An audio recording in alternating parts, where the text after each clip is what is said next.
Here are the top 10 wide receivers in the NFL. Now, I rank receivers based on separation is the most important.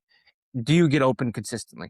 That's the most important thing that trumps all when talking about a wide receiver. Then is how are you? Can you catch the ball? Like that's in the job description. They got to catch the ball. Do you have a lot of concentration drops and can you make contested catches on the outside on jump ball situations? Can you make contested catches over the middle of the field? Can you be a reliable target for your quarterback, even if you're not getting that elite amount of separation? And then third is yards after the catch. Are you making people miss in open space?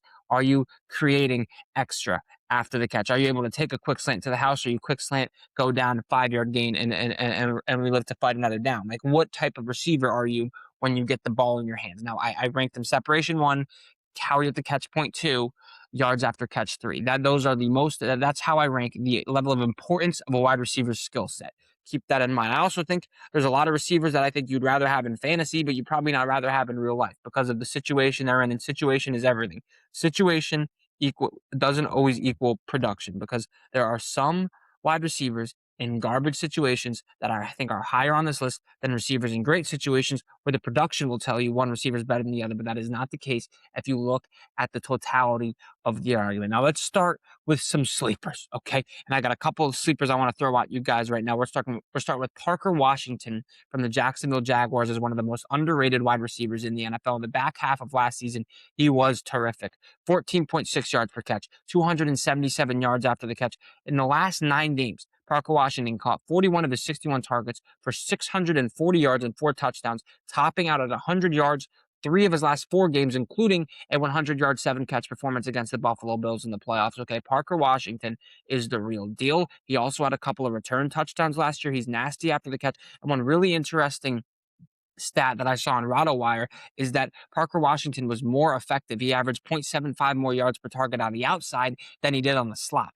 And his ADOT was really high. He has very underrated route running. And it's not like the Liam Cohen's scheme is what's getting him open. And that's present in that stat of his yards per target being higher when lined up on the outside than in the slot, because slot receivers tend to not have tend to have a lot of free releases off the line of scrimmage. They're in motion a lot. They get a little bit of a mismatch help from a schematic standpoint. Not the case with Parker Washington. He was more efficient actually on the outside. So he's one of the most underrated wide receivers in the NFL. And then Alec Pierce is a guy I've been glazing since the offseason started. I thought he was a top 5 free agent available. The Colts did a good job of bringing him in and re-signing him. He's more than just a deep ball threat, although he's done that at a really high level. You could argue he's the best deep ball guy in the NFL over the last few years, and the numbers do dictate that. 20 yards per catch, back-to-back seasons. Number 1 in yards per catch amongst qualifying receivers in 2024. Number 2 in 2025. But I'm telling you, this guy is more than just a deep threat, and it shows up on the tape. He's 6'3". He ran low 4.4s. He ran a 4.41. He's a freak athlete. He has a ridiculous catch radius, and his route tree is deep, man. He can run quick sets. He can run quick. He can be good in the short passing game. He can be great over the middle of the field because of how sure his hands are and how great he is in terms of tracking the ball in traffic. He's just done it on the outside. He can take a hit. He can make a contested catch over the middle of the field for sure. Now, what you're not getting out of Alec Pierce is a lot of yak. Like, yes, he has the breakaway speed, the home run hitting speed, but he's not going to run through somebody. He's not going to make a guy miss in open space. That's just not his game. His game is getting open with it being a pure route technician. And even if he isn't getting open, he's making contested catches at the catch point with his big frame and his speed and his athleticism. And he has done that at an elite level in back-to-back seasons. He was number 1. Alec Pierce was number 1 in yards per target amongst receivers that had at least 80 targets last year. He is very nasty, top 10 ceiling. The route running is there, more than just a deep threat. I think his yards per route run or yards per target his yards per catch are gonna drop a little bit because he's gonna have a bigger role in this Colts offense with Michael Pittman gone. He's gonna have to fill that possession, move the chain role that Michael Pittman was. And he's not just gonna be a deep threat. I think he's gonna fill that role perfectly fine. Okay. It's just maybe a little bit more attention on him by defenses this year. I love Alec Pierce a whole lot. I think those are 2 of the most underrated wide receivers in the league, and the league reflects that, especially with Alec Pierce with the contract he just got in Indianapolis. Now let's get into a few honorable mentions, okay? And this is where it gets a little bit hazy, man, because there's a lot of guys. I think you could throw Zay Flowers on this honorable mention, Devontae Smith on this honorable mention, Chris Olave on this honorable mention, but I think these 3 guys are closer to the top 10 than the other 3 guys I just named. But they could change it's a very volatile position. I also wanted on the record. Yes, I had Malik Neighbors and Brian Thomas Jr. both in the top 10 last year. That was hasty. We're looking at career resume. What have you done over the last few years? Have you consistently been an elite receiver and it wasn't just a one-off year, because that got me in trouble with Brian Thomas Jr., who doesn't sniff a top 2025 list at this point. But here we go. Honorable mentions. First honorable mention we got to get into is Malik Neighbors, who I think could genuinely be a top 7 receiver, pure talent. Like, I think he's as talented as your CeeDee Lambs, your JSNs. He just 19 games in 2 seasons, not ideal. And there was a little bit of injury concern coming out of LSU, but he's been incredibly productive. 1,400 yards in those 19 games, 9 touchdowns on 205 targets. He just needs to stay healthy, man. He is elite after the catch. The burst is insane on Malik Neighbors. Plus, he's incredibly hard to tackle. He turns into a running back with the ball in his hands. He's nasty with the ball in the air. His body control when the ball's in the air, his ability to attack the football in tight coverage is nasty. He is a perfect all-around receiver. He is nasty, disgusting. The health concerns, they're there. They're present, they're there, and he just has to do it again. His rookie year was sensational, 1,300 yards, whatever it was, 1,200 yards. He needs to do it again. He needs to do it one more time, and he needs to stay healthy. And I don't know what is his status for week 1. And I'll tell you what, the Giants need him, because the Giants receiving core and the Giants pass catchers as a whole without Malik Neighbors is down there with the Dolphins and the Raiders without Malik Neighbors. It is awful. They do have a Darnell Mooney, who I think is a sleeper. If the Giants offense can take off a little bit, Jackson Dart was able to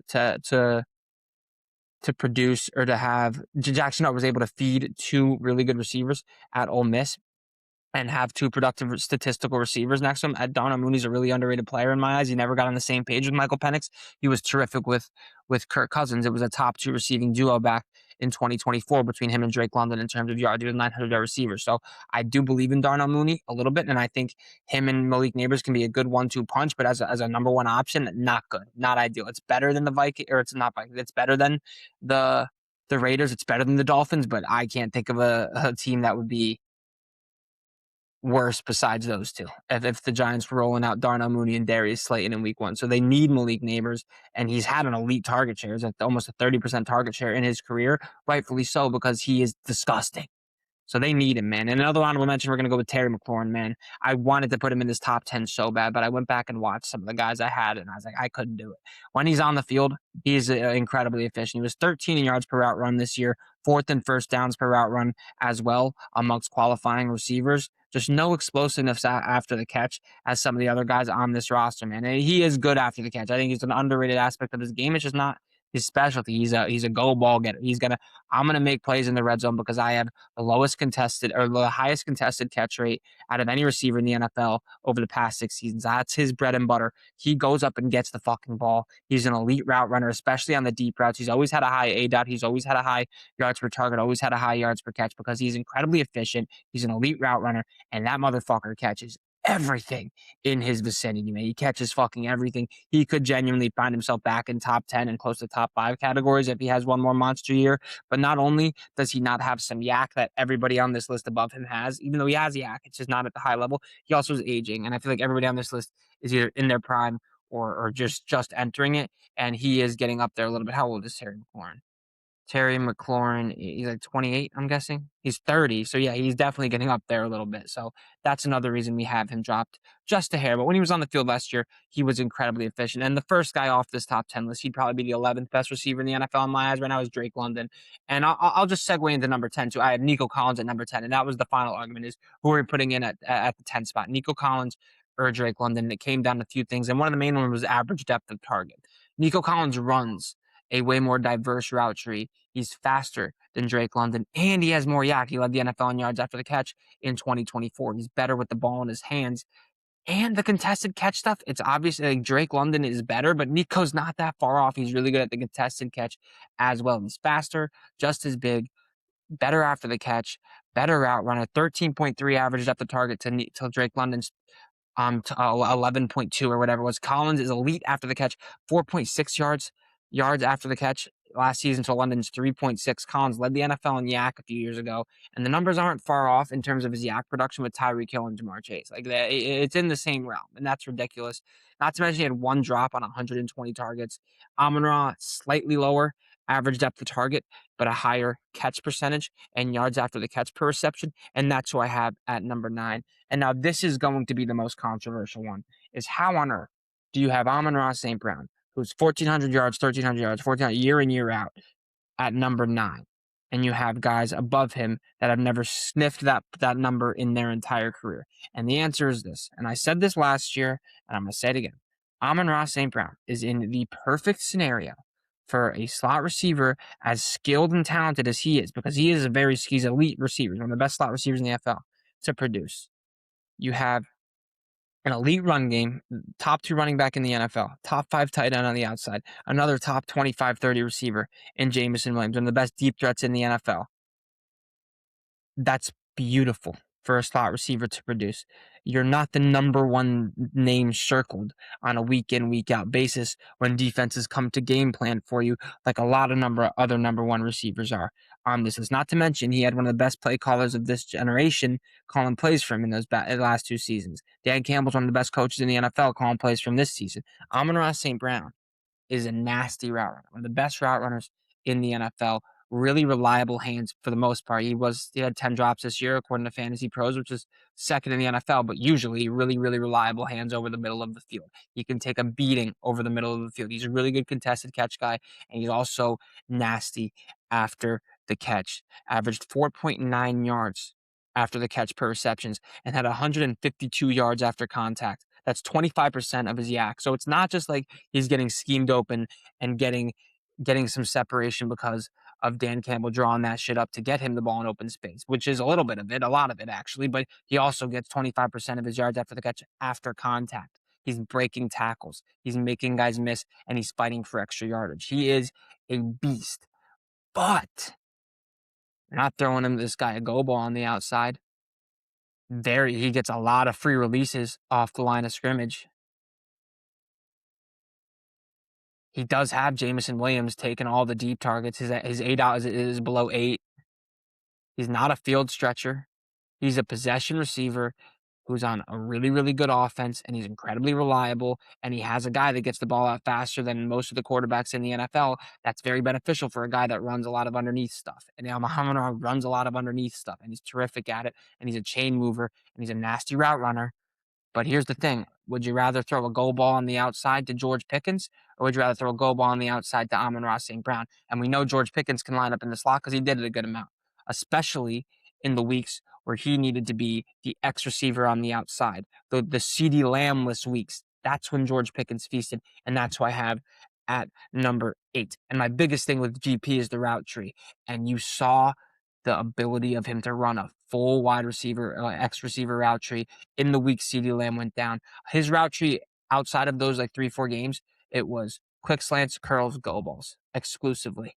Then CeeDee Lamb goes down. He has to sub into that X role. He's running 15-yard digs across the middle of the field. He's running deep crossers. He's running double moves, and he's executing them. And he has a nuance and a savviness in his route running that reminded me so much of DeAndre Hopkins, where it's not as much, quick bursts in and out of breaks. It's not head fakes. Well, it is head fakes, but it's not like the quick twitchiness you think of when you think of a great route runner. It's physicality. It's nuance in his movement.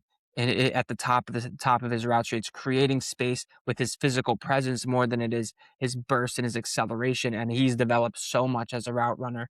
And Dak Prescott is also the perfect quarterback for George Pickens, because Dak throws with such incredible accuracy and such incredible anticipation. And George Pickens has some of the best hands in the NFL. You put it within an inch of his catch radius, or if you put it, yeah, his catch radius is huge, number one. And Dak Prescott is incredibly accurate and throws with incredible anticipation that he throws George Pickens open a lot. And George Pickens is an easy receiver to throw open because of how big his catch radius is, that they're perfect for one another. They are perfect for one another. And his route tree's developed.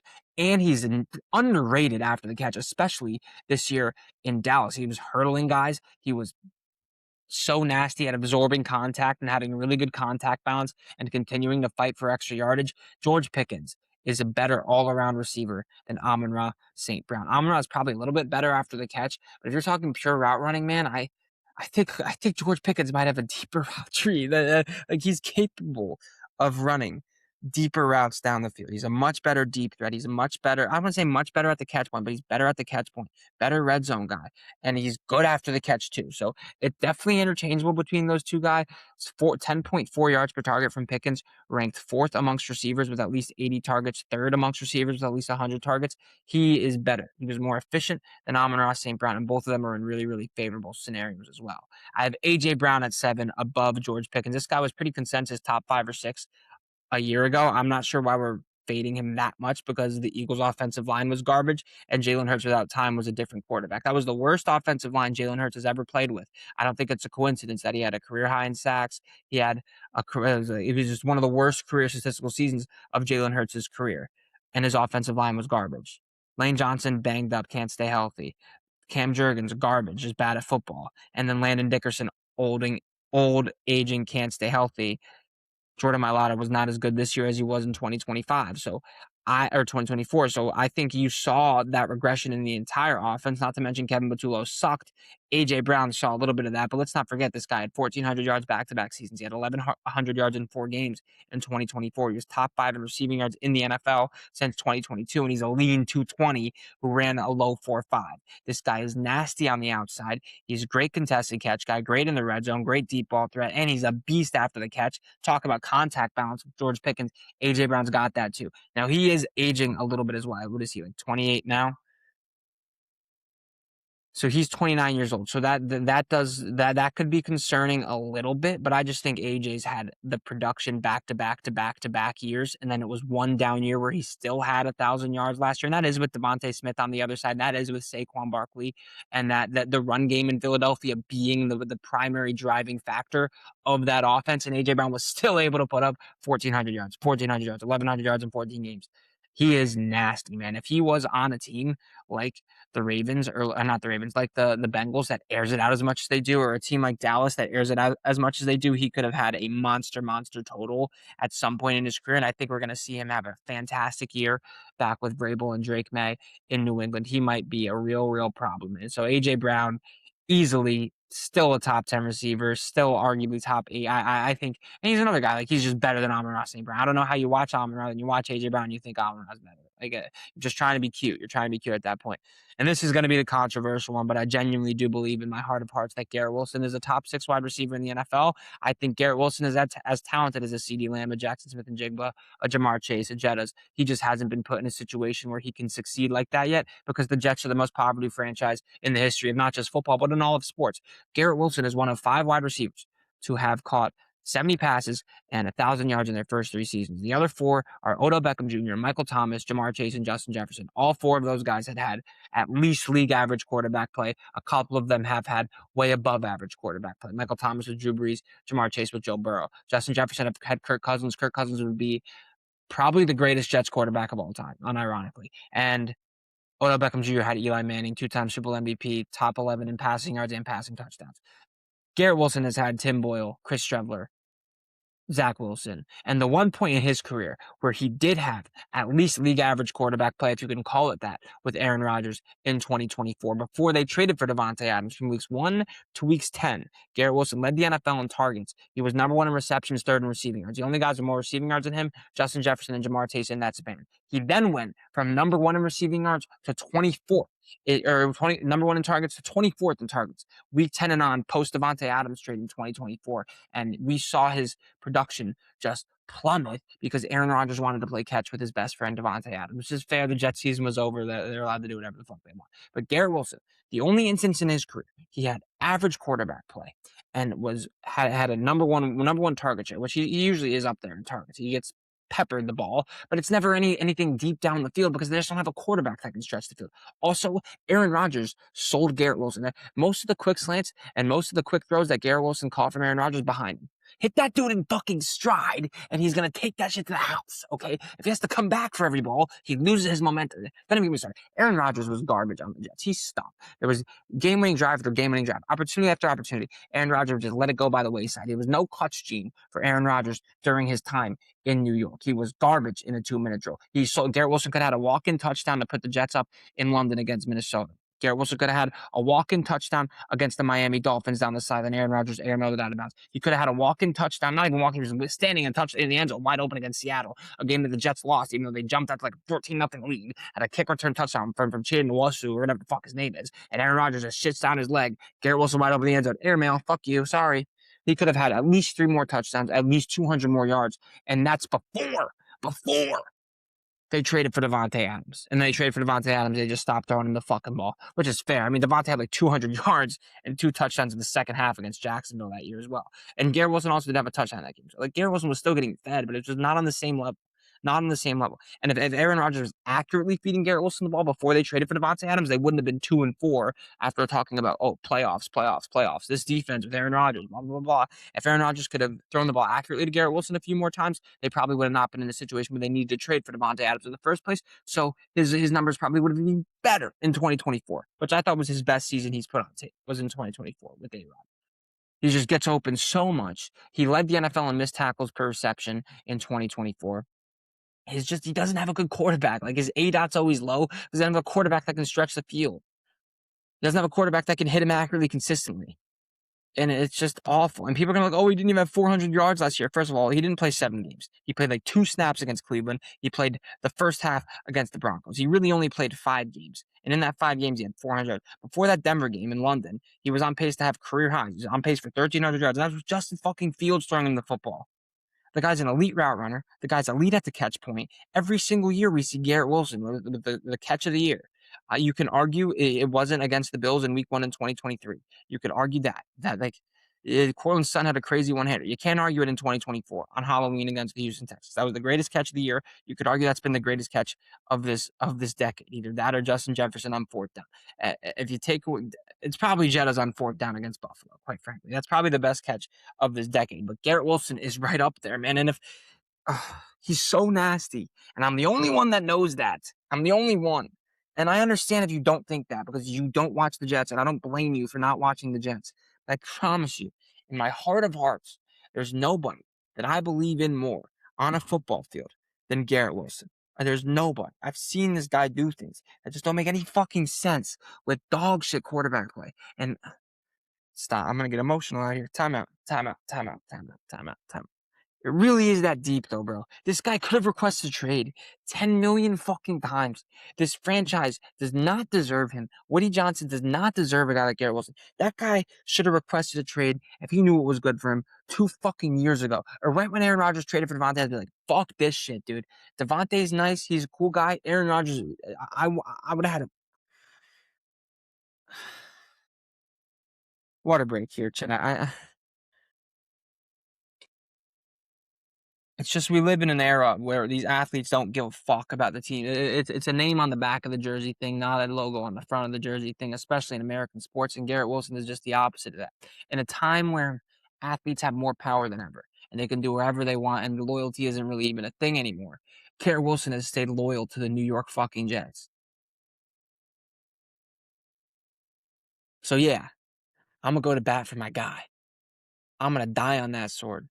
I believe in him more than anybody on this fucking planet believes in that guy. That guy has done things on a football field that I have not seen a Jets player do, and where I'm like, holy fuck, this guy's unbelievable since Darrelle Revis. It's that level of, and he's loyal and he loves it.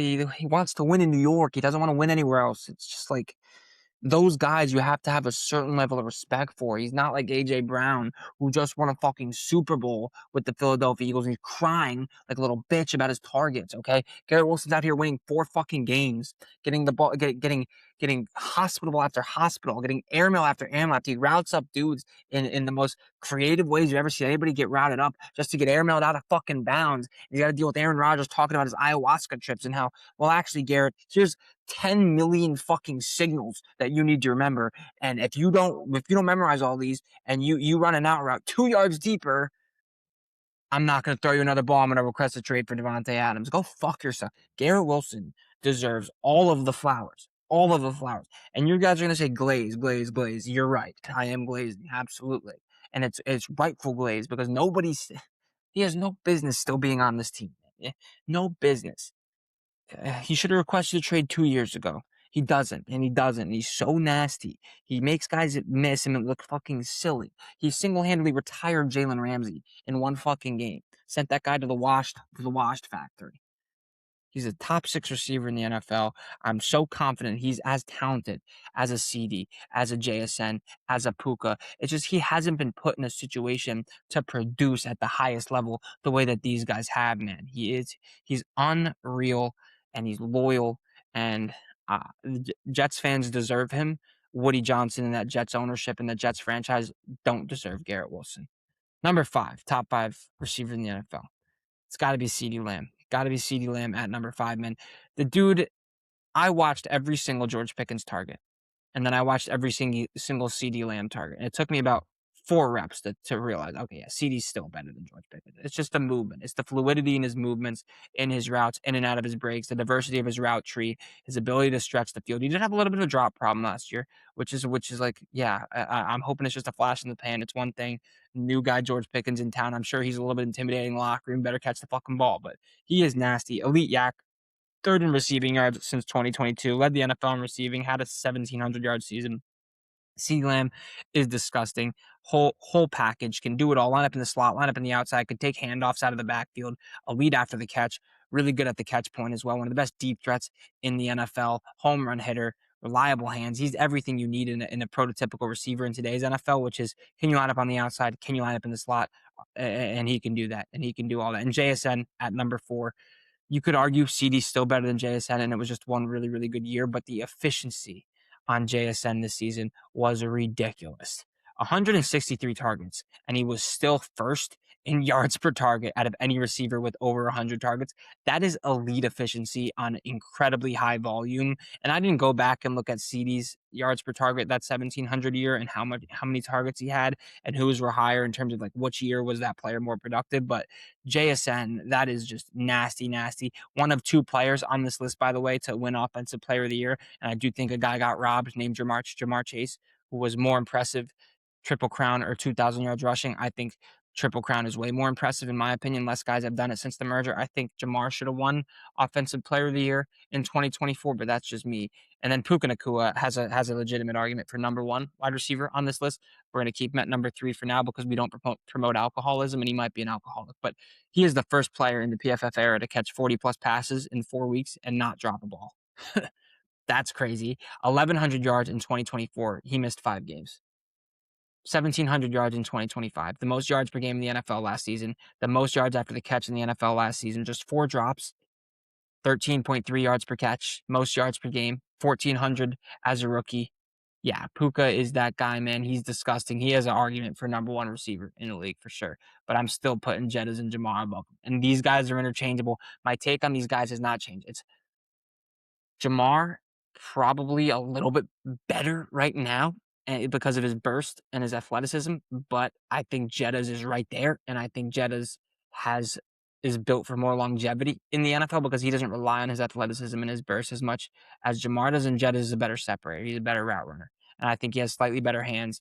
96.5 receiving yards over his first 3 seasons, the most out of any player in their first 3 seasons in NFL history. Offensive Player of the Year, Rookie of the Year, receiving title in 22, 1,500 yards in 2024. He just had J.J. McCarthy thrown in the football. Also, back not to one more thing on Garrett Wilson.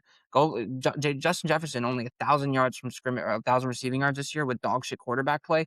Garrett Wilson has been dealing with dog shit quarterback play at least 3 of his 4 seasons in the NFL, and he had more productive seasons than Justin Jefferson did. Now, I do think Zach Wilson and Tim Boyle and Chris Streveler is slightly better than Max Brosmer and JJ McCarthy, but it's definitely not better than Carson Wentz. So like I think it's a wash and Garrett in terms of QB play, and it's a Kevin O'Connell system over Kevin O'Connell system or a Nathaniel Hackett system. What the fuck are we doing? Okay, Justin Jefferson is the best receiver in the NFL. Jamar is too. I think Jett is over Jamar because of the longevity. Those 2 are as interchangeable as it fucking gets. And I think Puka is creeping in there, man. You could argue Puka at 1. I wouldn't bat an eye. He's been unbelievable. Those are the top 10 receivers in the NFL with some Garrett Wilson glaze. Make sure you guys hit that subscribe button.